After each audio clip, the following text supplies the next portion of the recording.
somewhere. When the Queen took her oath, she agreed to uphold the law of God, which is why my affidavit is like hers. I'm saying, yeah, I'm a sovereign too, I'll stick with that, I don't have a problem with the law of God. Not at all. And in Deuteronomy, or it's either Genesis or Deuteronomy 2:8, it says, you shall neither add nor detract aught from the word of God. So the moment she gave royal assent to a statute, she abdicated the throne. She changed the law of God. She's in breach of contract. We've got a short German Jew called Elizabeth Saxe-Coburg-Gottlieb infesting our houses. Yeah. That's where she came from originally. We're going to have to have a break on that. I'll stop there and let some questions go. Sandy's sort of going. Brilliant, brilliant. So ask a few questions. Please, wait. I'm sorry if the lawful and the good point, very good point. What's the difference between lawful and legal? This is all legal. Legal is to do with paperwork and the legal fiction. You with the title, Mr., Mrs., or your name in capital letters. That's legal stuff. Lawful is you're enabled rights to travel. You're doing things lawfully. What you could almost say is over here criminal, over here statutory, but that's not quite true, but it's pretty close.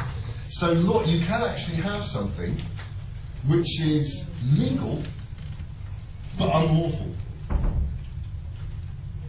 because they can come and get you for statutes, but if you've told them you're not working under your title and you ask for proof of that, and they can't prove you're working under your title because it's an assumption, then you state categorically you're over here.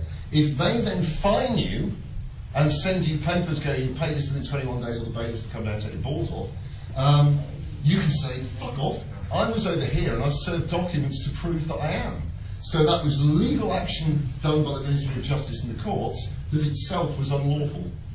In other words, they're robbing you. And the thing that Bill highlighted, all courts, all government employees absolutely have to uphold statutes. Statutes are for corporations, of which the UK PLC is one. Now the problem is, if the law's so important, why aren't we taught it from the age of 6?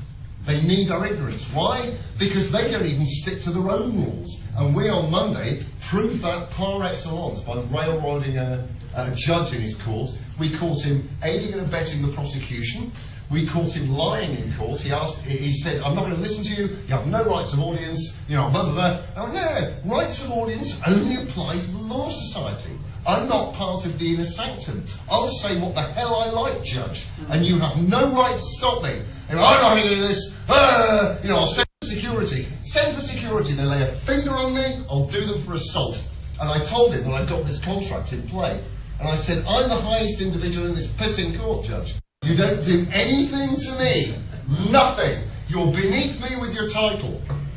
And he didn't like it at all. And they don't like being told what to do. They're not sticking to their own rules. They will break the law with impunity every day of the week. They are raping society every day of the week because we don't know how to stop them. This is how to stop them. Become who you were, not who they want you to be. Know who you are. You're not a legal fiction. And it's the same reason that if you go into any graveyards anywhere in the country, like the Barclaycard, you won't find a gravestone in anything other than capital letters. Because the corporation has to die as well as the person. They both have to die at that moment. And if you look at a death certificate, it's the same as a birth certificate, it's just red. That's it. So do it for yourself. Go to the churchyard, try and find a single gravestone that's got anything other than capital letters.